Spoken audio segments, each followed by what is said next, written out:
ওরে মামা, এভাবে কি হবে মামা? এটা কি 250 সিসিরটা? 160 মডিফাই করা? বা জোস। অর্থাৎ আপনার টাকা দিয়ে গাড়ি রাখবেন, নিজ দায়িত্বে রাখবেন, কোনো সমস্যা নাই। সো সবার দিনকাল মনে হয় ভালোই যাচ্ছে। এই টাইমে মূলত আমি বাইক নিয়ে বের হই না, বিজি থাকার কারণে। আজকে বের হলাম, একটু নিউ মার্কেটের দিকে যাচ্ছি একটা স্ট্রলার নেওয়ার জন্য। সো বাইক চালাতে খুব একটা খারাপ লাগছে না এই টাইমে। এই ওয়েস্টেজগুলো আসলে নেওয়ার ক্ষেত্রে যদি আমার দিনের বেলা, এক তো রাতের বেলায় নেওয়া উচিত, আর দিনের বেলা যদি নিতেই হয় মাস্ট বি এগুলো ঢেকে, অর্থাৎ যাতে করে না দেখা যায় এবং নিচে পড়ার কোনো সম্ভাবনা না থাকে, ওইভাবেই নেওয়া উচিত। এই কাজগুলা কোনো রকেট সায়েন্স না, এগুলা করা যায়, জাস্ট একটু টাইম কনসার্ন হয়ে করলেই কোনো সমস্যা হয় না। দিনের বেলা এখন বাজে 12টা, নিয়ে যাচ্ছে ওপেন। ওরে মামা, এভাবে কি হবে মামা?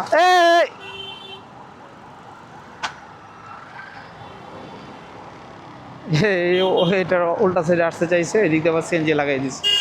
কি আর করবো বলেন, দেশের অবস্থা এরকম। সুজুকি 250 সিসির একটা বাইক মনে হচ্ছে এটা, সুজুকি SF 250। স্টিকার নতুন করে স্টিকার করছে, এটা আলাদা স্টিকার করা, ব্রেক লিভার টিভার সব চেঞ্জ, অর্থাৎ কাস্টমাইজ একটা বাইক দেখা যাচ্ছে। বাইকটা কিন্তু দেখতে খারাপ লাগতেছে না, জোস লাগতেছে যদি দেখেন। অর্থাৎ মডিফাইটা খুব সুন্দর করে করছে। বাট এটা কি 150 সিসি বা 160 সিসিরটা না 250 সিসি সত্যি, এটা হচ্ছে বিষয়। কারণ স্টিকারটা পুরোটা বাইরে থেকে করা তো বোঝা যাচ্ছে না। আর সুজুকির 160 এবং হচ্ছে 250 প্রায় একই রকম দেখতে, শুধু ইঞ্জিন ক্যাপাসিটিটা হচ্ছে ডিফারেন্ট।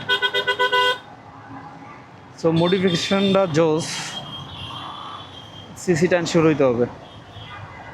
দেখি একটু কথা বলা যায় কিনা সামনে গিয়ে।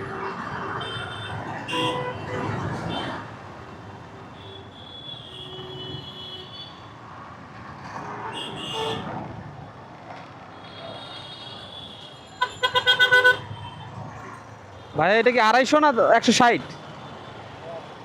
এটা কি 250 সিসিরটা? 160 মডিফাই করা? বা জোস। হ্যাঁ, এটা হচ্ছে 160টাই মডিফাই করে কাইন্ড অফ 250 সিসির মতো করছে আর কি। বা জোস। আমার বোঝার কোনো উপায় নাই, কিন্তু কোনোভাবে আপনি বুঝতে পারবেন না যে এটা কত সিসি আসলে। আমার মনে হয় যে একটু একটু ডিফারেন্সিয়েট করা দরকার দুইটার ভিতরে, 150 সিসি আর 160 সিসি এবং হচ্ছে 250 সিসির ভিতরে। তো যাই হোক, ফটাফট দেখতে ভালো লাগছে। গণভবনের সামনে আছি, দেখেন অবস্থা। জুলাই মাস চলতেছে, প্রায় 1 বছর আগে এখানে বসে বসে আমাদের সাবেক প্রধানমন্ত্রী অর্থাৎ আপামনি ওনার চেলাপেলা নিয়ে যত ধরনের প্ল্যান প্রোগ্রাম করে আমাদের ছাত্র সমাজ অ্যালংসাইড দেশবাসীকে অনেক বিপদে ফালাইছে এবং শেষমেশ নিজেও টিকতে পারে নাই, ভাগছে। সময় কেমনে চলে গেল, আজকে আপামনিও নাই, গণভবনও নাই। গণভবন এখন টিন শেডে বেড়া হয়ে গেছে। আরে গণভবন, এইখানে যে ধরনের প্রোটোকল মেনটেন করা হইতো আগে, মানে আনবিলিভেবল প্রোটোকল ছিল এইখানে। আপনি 1 কিলোমিটার দূরে আছেন, ওইখান থেকে সিসিটিভি মনিটরিং হইতো আপনার যখন সামনে গণভবনের দিকে আসতেছে। সেই গণভবন থেকে আপনি বিতাড়িত হয়েছেন। তো আমাদের সামনে যারা বর্তমানে যারা আছেন এবং সামনে যারা আসতেছেন, সো বি কেয়ারফুল। জনগণ খেপলে কিন্তু রক্ষা নাই। সো চিন্তা ভাবনা করে কাজ করা উচিত।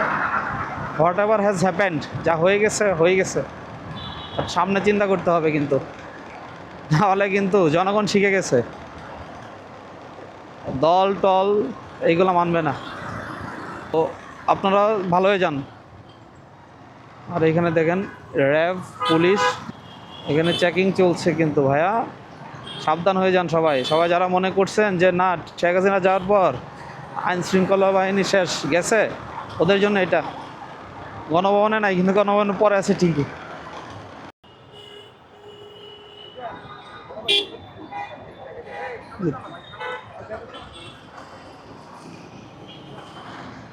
মানে চিন্তা করেন অবস্থা।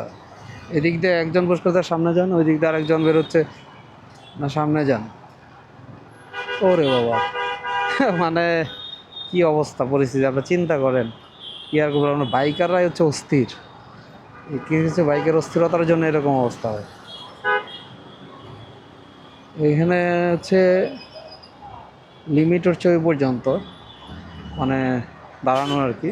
সামনে ফোর্স করে এই পর্যন্ত নিয়ে আসা হইলো। আচ্ছা নিয়ে আসছি, ঠিক আছে, দেখা যাক। এতটুকু আগে এসে যেমন আর কি হইলো আল্লাহ পাক জানে। দেখেন অস্থিরতা, উনি সবার আগে চলে যাবে। আহ, যা বাবা যা, তোর আগে দিলাম, তুই যা। তো সময়ের খুবই অভাব, কি আর করবে, চলে যাক। বাডি হেলমেট পরছে বাডি হেলমেট এখন কেউ আসতে যাচ্ছে। অস্থিরতা মানে বাইকারদের যে নর্মালি হয় সব কিছু নিয়ে অস্থির ভাব। মানে উনি কিন্তু আলটিমেটলি সামনে এসে তুই কী করতে পারছিস, তুই আগে আসতে পারছস বা ওই সিগন্যাল ব্রেক করছস, এরকম না, মানে অস্থিরতা। না আমি গিয়ে সামনে গিয়ে একটু পাছাটা ঘুরে আগে রেখে দিই, এরকম অস্থিরতার জন্য হচ্ছে মাঝে মাঝে পুলিশের ডান্ডা খেতে হয়।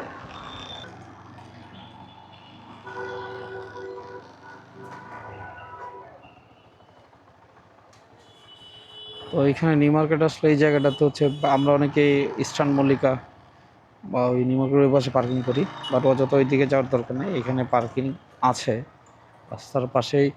হচ্ছে ওরা লিজ নিয়ে মেবি একটা পার্কিংয়ের ব্যবস্থা করছে।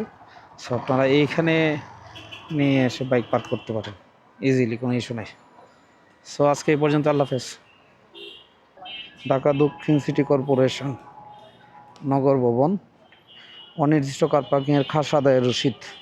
গাড়ির ধরন মোটর সাইকেল, প্রথম ঘন্টার জন্য 20 টাকা, পরবর্তী প্রতি ঘন্টায় 10 টাকা। মালিক ড্রাইভার নিজ দায়িত্বে গাড়ি পার্কিং করবেন, অর্থাৎ আপনার টাকা দিয়ে গাড়ি রাখবেন, নিজ দায়িত্বে রাখবেন, কোনো সমস্যা নাই। গাড়ি বাইর করিবার সময় রসিদ প্রদর্শন করিতে হইবে। কোনো প্রকার গোলযোগাযোগ হলে পার্কিং কর্তৃপক্ষ দায়ী থাকিবে না। তাহলে ওনারা করবেটা কি, মানে গাড়ি হচ্ছে নিজ দায়িত্বে পার্কিং করবেন, ঠিক আছে, কোনো প্রকার গোলযোগ বা গোলযোগ হলে পার্কিং কর্তৃপক্ষ দায়ী থাকবে না। মানে আপনার অ্যাক্সিডেন্টের একটা ইস্যু হলো তাদের কোনো দায়ী নাই, আবার রিসিপ্ট দিচ্ছে, সব কিছু দিচ্ছে। মানে এরকম পার্কিং হইলে তো হইছে, তুমি বাইক রাখবা, টাকা দিবা, তারা দায়ী থাকবে না কিছু হইলে। এই মুতালে প্লাজাতে আমি এরকম একটা সেম দেখছিলাম, লেখা থাকে হচ্ছে দুর্ঘটনা ঘটতে তারা দায়ী না। তো দায়ীটা কি, অদ্ভুত। আপনারা যদি এটার বিষয়ে কিছু বলার থাকে বলতে পারেন। আল্লাহ হাফেজ, আমি একটু কেনাকাটা করি এখন।